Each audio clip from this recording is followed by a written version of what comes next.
سوف أعرض لكم في هذا الفيديو جميع تفاصيل المسلسلات اليمنية الجديدة لرمضان 2023. خليني حالي. مالك يا بنتي؟ الجناية عطلان ما في رصيد. تخيل انت مش انت واني مش اني. صعب تقتلني، عاوز تتخلص مني بسهولة. قبل البدء لا تنسوا اللايك والاشتراك في القناة وتفعيل الجرس ليصلكم كل جديد. النجم صلاح الوافي بعد غيابها العام الماضي على الشاشة اليمنية سيظهر هذا العام في 2 مسلسلات. الأول بيتم تصوير أحداثه في المملكة الأردنية مع العديد من نجوم الدراما اليمنية وسيتم عرضه على قناة يمن شباب.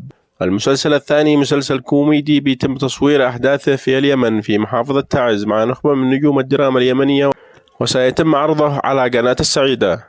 النجم عبد الله يحيى إبراهيم يوجد لديه 2 مسلسلات. الأول الذي تم تصويره العام الماضي مسلسل ماء الذهب الذي توقف عرضه بسبب أنه لم تقم أي قناة بشراء حقوقه، سيتم عرضه على قناة المهرية. المسلسل الثاني الذي بيتم تصويره في صنعاء مع نخبة من أبرز الممثلين اليمنيين مسلسل الأكشن الدراما الاسم المبدئي للمسلسل الغراب، وسيتم عرض المسلسل على قناة اليمن الفضائية. النجم عامر البوصي يوجد لديه مسلسل من إخراج وليد العلفي، والمسلسل تم تصويره في محافظة تعز مع نخبة من نجوم الدراما واسم المسلسل العالية، وسيتم عرض المسلسل على قناة يمن شباب مثلما صرح وليد العلفي في صفحته على فيسبوك.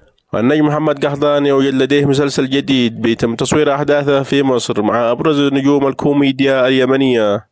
مسلسل كوميدي لم يتم الإفصاح عن اسم المسلسل، والمسلسل سيعرض على قناة المهرية. المسلسل الأخير بيتم تصوير أحداثه في صنعاء تحديدا في الحيمة، اسم المسلسل لم يتم الإفصاح عنه وسيتم عرض أحداثه المسلسل على قناة المسيرة. السلام عليكم ورحمة الله وبركاته.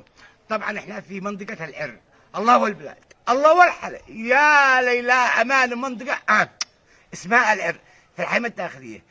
تابعونا وانتظرونا في رمضان عمل حمام طناء. شوفوا على منطقة، شوفوا طبعا معانا ما شاء الله. اهلا وسهلا حياكم الله. الحيمة العر سروا البلاد والوادي يا خبره. عيني ما شاء الله بابسرها. ايوه صح. امان وبه التلفون لا ينكع صح على قد حاسبك. يا رجع صليا. انتظرونا ان شاء الله في رمضان.